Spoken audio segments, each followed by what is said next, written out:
नमस्कार। यदि स्वामी दयानंद सरस्वती आज जीवित होते, कभी कभी कोई व्यक्ति नहीं बल्कि विचार जन्म लेते हैं, विचार जो युगों तक जीवित रहते हैं। अगर आज कोई प्रश्न पूछे, अगर स्वामी दयानंद सरस्वती आज जीवित होते तो वे इस भारत को देखकर क्या कहते, तो शायद हवा में वही पुरानी आवाज गूंजती, वेदों की ओर लौटो, सत्य की ओर लौटो। आधुनिक भारत की सुबह। स्वामी दयानंद आज होते तो वे शायद हैरान होते, इतना विकास, इतनी मशीनें, पर मनुष्य के मन में अब भी वही अंधकार। उन्होंने कभी कहा था, ज्ञान बिना धर्म नहीं और धर्म बिना ज्ञान नहीं। आज वे देखते, लोग पढ़े लिखे हैं पर सोचने की आदत खो चुके हैं। धर्म और अंधविश्वास। स्वामी जी आज होते तो वे कहते, धर्म भय नहीं बोध है, जहां डर है वहां ईश्वर नहीं। वे शायद मंदिरों के बाहर खड़े होकर मुस्कुराते और कहते, ईश्वर को यहाँ ढूंढते हो, वह तो तुम्हारे भीतर बैठा है, तुम्हारे कर्म में, तुम्हारे सत्य में। वे फिर वही वाणी दोहराते, जो पत्थर में ईश्वर देखता है वह अपनी आत्मा को भूल गया है। समाज और समानता। स्वामी दयानंद यह देखकर व्यथित होते कि वे जिसे सुधारना चाहते थे वही समाज फिर से विभाजित है। वे कहते, वेतों में जाति नहीं, केवल कर्म का आधार है। और शायद सवाल करते, क्या भारत फिर वही भूल दोहरा रहा है। उनकी आवाज गूंजती, ईश्वर ने किसी को ऊंचा या नीचा नहीं बनाया, यह भेद तो मनुष्य ने बनाया है। शिक्षा और युवाओं की सोच। स्वामी जी कहते, युवा ही राष्ट्र की आत्मा है। अगर आज वे जीवित होते तो शायद कॉलेजों और स्कूलों में जाकर कहते, केवल नौकरी के लिए मत पढ़ो, जीवन के लिए पढ़ो। वे कहते, शिक्षा वह है जो चरित्र बनाए, केवल डिग्री नहीं। वे युवाओं से कहते, सोचो, प्रश्न करो और गलत को गलत कहो, यही सच्ची देशभक्ति है।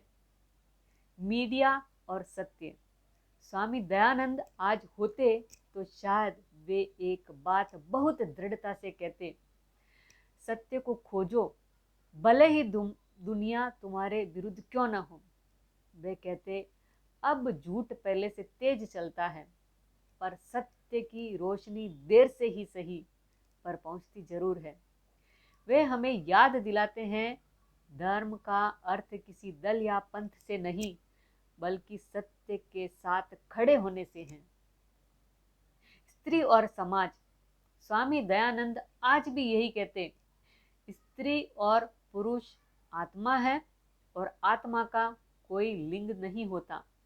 वे पूछते, क्यों आज भी बेटी को रोका जाता है, क्यों स्त्री को पूजा जाता है पर बराबरी नहीं दी जाती।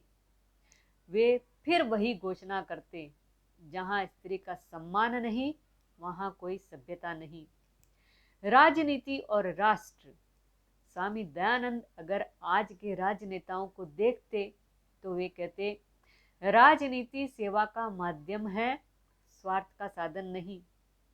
वे कहते, भारत का उद्धार केवल तब होगा जब शासन सत्य और धर्म पर चलेगा, न कि चालाकी और भ्रम पर। उनकी वही पुरानी आवाज गूंजती, सत्य से बढ़कर कोई धर्म नहीं और असत्य से बढ़कर कोई पाप नहीं। आध्यात्मिकता और विज्ञान। स्वामी दयानंद मुस्कुराकर कहते, विज्ञान और अध्यात्म विरोधी नहीं, दोनों सत्य की खोज के रास्ते हैं। वे कहते, वेद विज्ञान के स्रोत हैं और विज्ञान वेद का विस्तार है। आज के वैज्ञानिकों को वे यही प्रेरणा देते, प्रयोग करो पर ईश्वर को मत भूलो, और ईश्वर को मानो पर प्रयोग करना मत छोड़ो।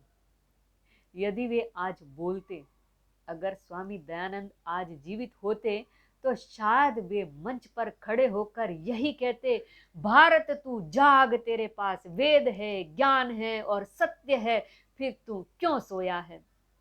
वे युवाओं से कहते, तू अपने भीतर देख, तेरा असली दुश्मन अंधविश्वास है, तेरी असली शक्ति सत्य है। स्वामी दयानंद की जीवित वाणी। वे शरीर से गए बहुत पहले, पर विचारों से कभी नहीं गए। आज भी जब कोई व्यक्ति सत्य के लिए आवाज उठाता है, भीड़ के खिलाफ सोचता है, तो वही स्वामी दयानंद जीवित होते हैं, क्योंकि उन्होंने कहा था, मैं मरूंगा नहीं, मेरा विचार जीवित रहेगा। और वही हुआ। विचार आज भी जीवित है हमारे भीतर, हमारी चेतना में। यदि स्वामी दयानंद आज जीवित होते तो शायद वे कुछ न कहते, बस मुस्कुराकर पूछते, क्या तुमने सत्य को जाना? क्या तुमने अंधकार से निकलने की कोशिश की? क्योंकि जब तक तुम सत्य से नहीं जुड़ते, मैं अधूरा हूं और तुम भी। सत्य ही ईश्वर है और ईश्वर ही सत्य। स्वामी दयानंद सरस्वती। नमस्कार।